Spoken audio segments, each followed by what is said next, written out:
What's going on, YouTube? Back at it again. I'm just making a quick video on my CRV, the RD1, doing the rear brake and also rear wheel bearing replacement. And so I'm not going to be showing how I pulled it out and put it together. There's plenty of videos for that already on YouTube, but I do want to give you guys some tips on how I put everything together.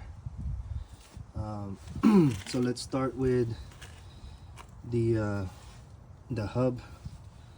Now, to take this off, there's several tools out there that you can buy, and I've tried 2 of them, which I can show you guys here. So this one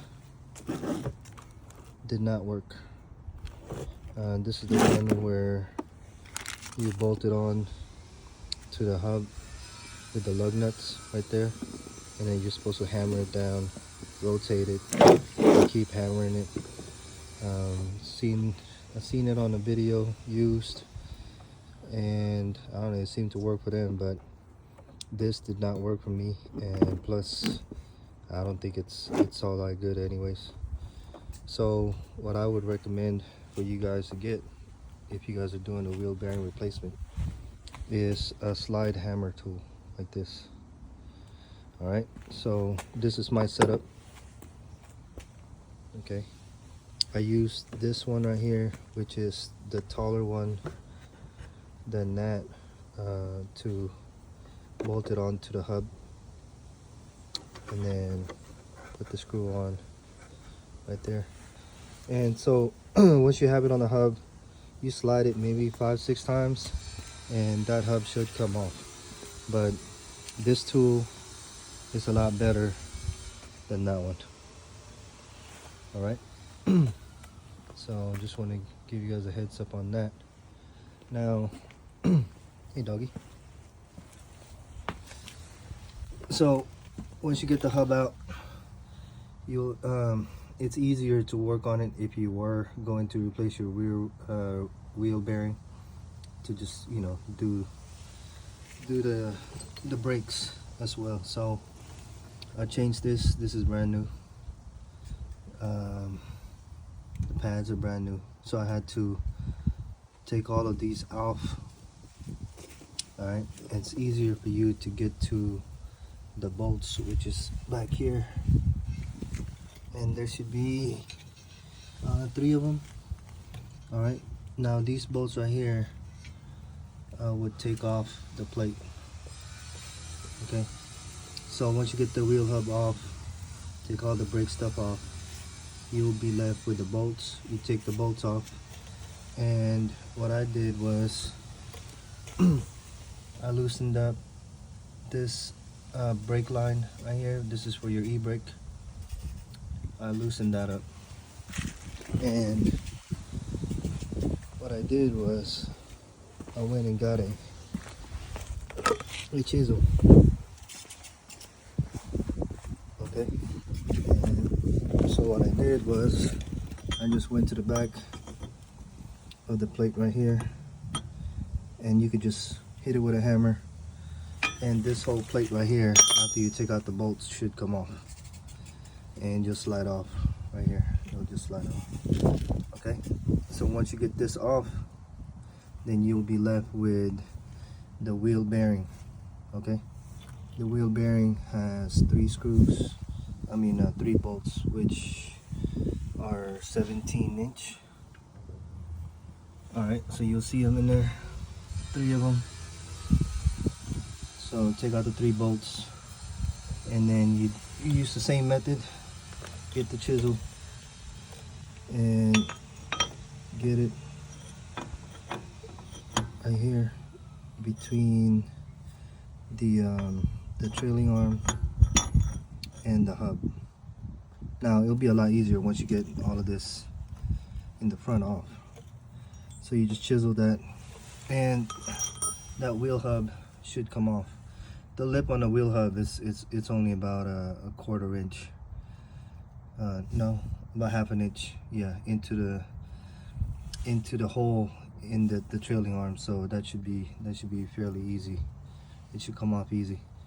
Now what I did was I used a wire brush and cleaned up the hole. That makes it easier for me to put the new wheel bearing in. Okay, and so now once you get the wheel bearing on, put the plate back on. I put this on first.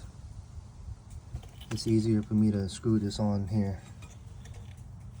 All right, it's easier to do that first. Now the hardest part about putting this rear drum brakes on is this spring. This spring right here is pretty stiff, and so there's nobody on YouTube that shows you the easiest way how to put it on. So I feel like making this video just to show you guys what I did. So you want to make sure that you have the pad with this peg right here on the left side. I'm working on the left side of the car, by the way. Yeah, so you want this peg here for this to go onto. All right, now the spring has two hooks on each side, so you want to hook the one that's hardest first, which is this one right here that goes in the back. Okay, this has to be already in place, and also this side right here has to be in place. Now what I did for the spring was I used a locking plier. Okay, so you just grip it. Let me turn this. So you want to grip it with in my case I used a long nose locking plier. So you just grip that, right? Clamp it on that. Let me see.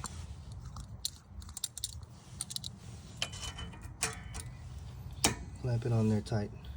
Okay. And then what I did was I used a screwdriver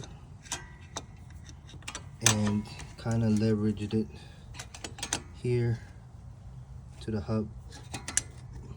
Okay, and I used that to be able to pull the spring down towards here, and then once I got it close to this hole, that's when I used the plier to push it in there.